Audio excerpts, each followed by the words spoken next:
साल का एक बच्चा 1 रुपए का सिक्का मुट्ठी में लेकर एक दुकान पर जाकर पूछने लगा, क्या आपकी दुकान में ईश्वर मिलेंगे? दुकानदार ने यह बात सुनकर सिक्का नीचे फेंक दिया और बच्चे को निकाल दिया। बच्चा पास की दुकान में जाकर 1 रुपए का सिक्का लेकर चुपचाप खड़ा रहा।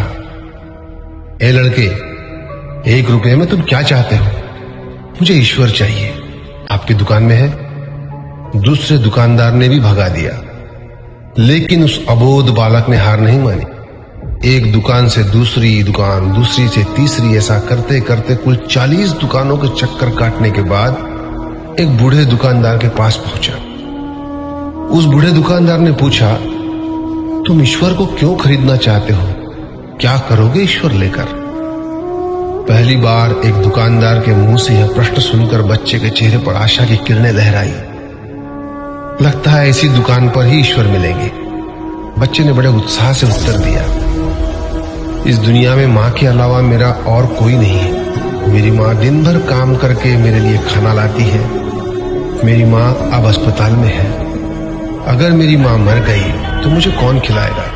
डॉक्टर ने कहा है कि अब सिर्फ ईश्वर ही तुम्हारी माँ को बचा सकते हैं। क्या आपकी दुकान में ईश्वर मिलेंगे? हाँ मिलेंगे। कितने पैसे हैं तुम्हारे पास? सिर्फ 1 रुपया। कोई दिक्कत नहीं है, 1 रुपए में ही ईश्वर मिल सकते हैं। दुकानदार ने बच्चे के हाथ से 1 रुपया लिया और उस 1 रुपए के अंदर 1 गिलास पानी के अलावा बेचने के लिए उसके पास कुछ भी नहीं था। इसलिए उस बच्चे को फिल्टर से 1 गिलास पानी भरकर दिया और कहा, यह पानी पिलाने से ही तुम्हारी माँ ठीक हो जाएगी।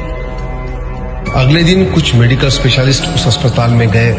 बच्चे की मां का ऑपरेशन हुआ और बहुत जल्दी ही वह स्वस्थ हो गई। डिस्चार्ज कागज पर अस्पताल का बिल देखकर उस महिला के होश उड़ गए। डॉक्टर ने उन्हें आश्वासन देकर कहा, टेंशन की कोई बात नहीं है। एक वृद्ध सज्जन ने आपके सारे बिल चुका दिए हैं, साथ में एक चिट्ठी भी दी है। महिला चिट्ठी खोलकर पढ़ने लगी।